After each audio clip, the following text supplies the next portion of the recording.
À quelques épisodes de la réunification, Christine a été éliminée de Koh-Lanta, le feu sacré ce mardi 28 mars lors d'un épisode marqué par un nouvel abandon, sur décision médicale. L'aventurière nous a accordé un entretien. Surprise ce mardi 28 mars dans Koh-Lanta, le feu sacré. Entre l'abandon de Martin et le retour surprise de Rudy, le conseil a eu lieu. Sur la plage, directement après l'épreuve d'immunité perdue par l'équipe jaune. De quoi empêcher toute tractation sur le camp et donc bouleverser une hypothétique stratégie. Et si est finalement Christine, l'éducatrice pour chiens de 49 ans venue de Gironde, qui a été éliminée par sa tribu, à quelques encablures de la réunification. L'aventurière nous a accordé un entretien. Christine, Koh-Lanta 2023, mon élimination était pliée d'avance télé loisirs, on vous a senti évidemment déçu mais pas vraiment surprise de votre élimination. Christine, si est exact. En arrivant dans cette nouvelle équipe jaune composée d'ex-rouges et d'ex-jaunes, je savais que l'intégration allait être difficile. On était chez eux. Il ne fallait pas perdre l'immunité car à la première occasion on savait qu'un ex-rouge allait sauter. Après l'abandon de Martin, il ne restait que moi et Julie. Le choix était rapide. Il n'y avait donc rien à faire selon vous? Non. Même si on avait eu une journée pour discuter sur le camp, je n'aurais pas tenté de négocier. Si est contre ma nature et puis de toute manière, c'était plié d'avance. Ça n'aurait rien changé. Même tenter de rallier Tania n'aurait mené à rien. Elle avait trop à perdre vu sa situation. Comprenez-vous le vote de Tania contre vous, alors qu'elle vous avait offert en début d'aventure le talisman du feu sacré? Oui, et elle a eu raison de le faire. Il fallait que Tania sauve sa peau pour la suite de l'aventure en restant soudée avec le reste de l'équipe. Christine éliminée de Koh-Lanta, le feu sacré, j'ai eu du mal à trouver ma place dans cette nouvelle tribu. Pensiez-vous atteindre la réunification malgré tout? Tant qu'on gagnait, oui, rire, si Martin n'était pas sorti sur blessure, on aurait pu se servir de lui.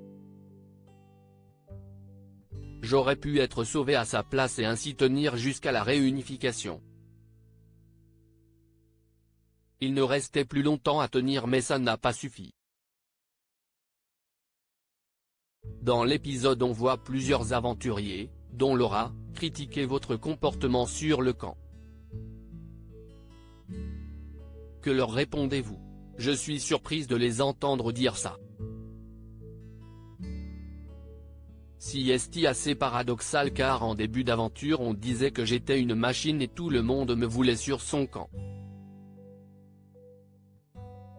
Le problème sur ce nouveau camp si est qu'on a eu du mal à trouver notre place. La pêche c'était pour Nicolas, le feu et l'organisation du camp c'était pour Grace. Et nous on était les larbins. Rire, on allait chercher le bois et les coquillages. On faisait la vaisselle ou on vidait les poissons. Si on avait un avis à donner sur le menu du jour, personne ne nous aurait écoutés, ils décidaient. Christine quitte Koh-Lanta 2023, Rudy parlait trop et se mettait trop en avant. Les deux premiers aventuriers éliminés, Emine et Célia, étaient les doyens de la saison. Avez-vous eu peur de prendre la suite? Non, pas du tout. Dès le départ, les autres candidats ont vu que je pouvais être intéressante pour l'équipe et puis tout fonctionnait bien sur le camp. Comment jugez-vous Rudy, qui agace nombre d'aventuriers et de téléspectateurs? Tant qu'on gagnait, ça allait. Mais bon, il faisait le pitre, même si on lui disait de rester humble. Il mettait souvent la charrue avant les bœufs. Rudy faisait mine qu'on avait gagné avant même le début des épreuves. Donc quand on perdait on l'avait mauvaise. Rudy parlait trop et se mettait trop en avant. Et surtout sans résultat. Christine réagit à son départ du jeu de TF1, je ne voulais surtout pas sortir la première. Les abandons se multiplient, les conditions de survie sont difficiles. Vous-même, combien de kilos avez-vous perdu lors du tournage? 6. Quel regard portez-vous sur votre parcours? Je suis fier de mon aventure. Avec le recul, je suis satisfaite. Mon objectif était avant tout de participer. Être parmi les 20 aventuriers retenus sur 40 000 candidatures. Et je ne voulais surtout pas sortir la première. La pauvre Célia, je trouve que si est la pire des défaites. Mais là, 18 jours si est déjà pas mal. Je me contente de ça. Sauf si on me rappelle. Rire, à lire aussi Koh-Lanta, le feu sacré, règles, douche, toilette. Tout savoir sur l'hygiène des aventuriers.